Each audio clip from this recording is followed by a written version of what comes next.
Good morning. God wants to talk about Riverlodeg Apartments. Listen carefully. Riverlodeg Apartments have been in business since 1971.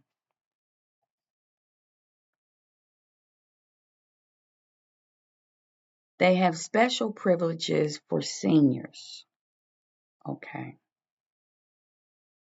If you're over 60 years old, you can get a discount from the government, and they have their own Section 8 department. Barbara is the secretary for the Section 8.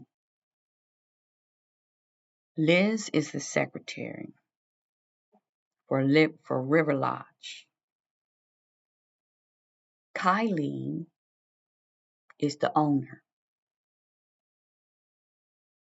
but she has three different titles on the paperwork.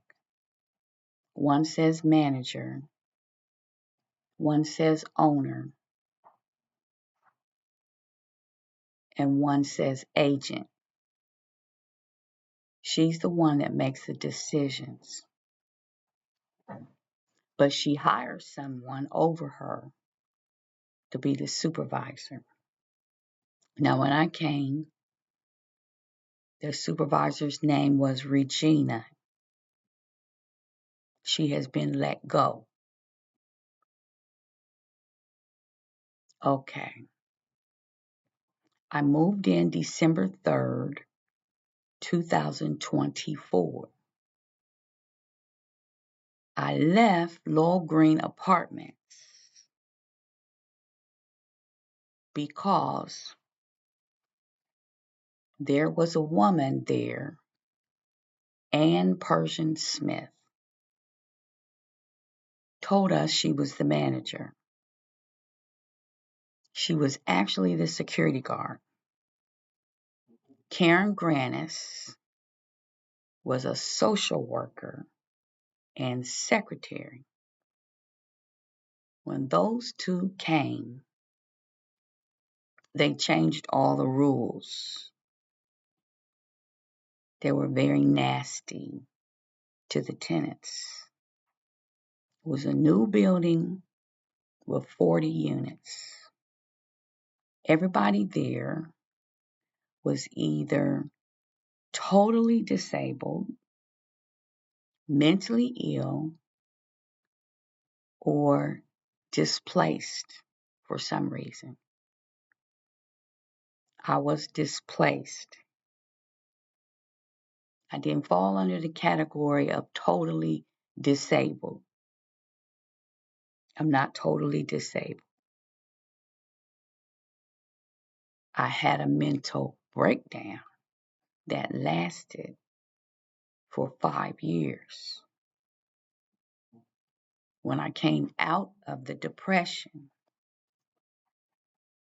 and began to function, Anne and Karen Granis came to work at Laurel Green. They didn't like tenants getting free rent, free food, free supplies, and free utilities. On the first day that they came, they had a meeting. They insisted everyone come to the meeting, and they told us off. Anne told us off. She said we would not be getting free stuff like you've been getting before. Plus, she said she's going to start kicking people out. Now, everybody was shocked. When you're talking about sick people that are on medication that can't function properly, and you're telling them off Everyone was shocked. I didn't say anything, but I started filing complaints to Linda Jakes. She's the executive director at Community Housing Network. Community Housing Network and Metropolitan were in a contract together to house 40 people. I sent a whole stack of complaints to Linda Jakes because I thought they were just nasty. They sent Angela Javars down to talk to me, and she said, "You should move." And she told me, "I know a place that you would like." She suggested I move to Riverlodeg. Okay. Riverlodeg Apartments was less, cost less than Laurel Green. Laurel Green's one bedroom apartment was over $1,100 a month. Riverlodeg Apartments 2-bedroom was $1,100. So I applied for a 2-bedroom. The deposit was $1,000. They let me make installments. I made 3 installments of $300 a month. The apartment wasn't available for 4 months. When I moved in, I gave her the last $300. We signed a lease. She made the lease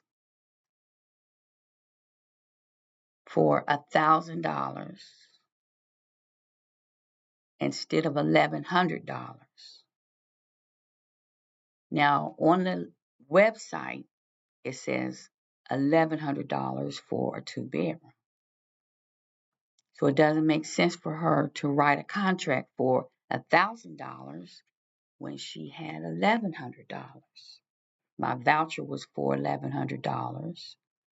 The 2-bedroom was $1,100. There was no reason to change the dollar amount. But she changed the dollar amount because she didn't want me to move out if I decided to leave Riverlodge. She thought with $1,000 I would have to stay there or move to the ghetto.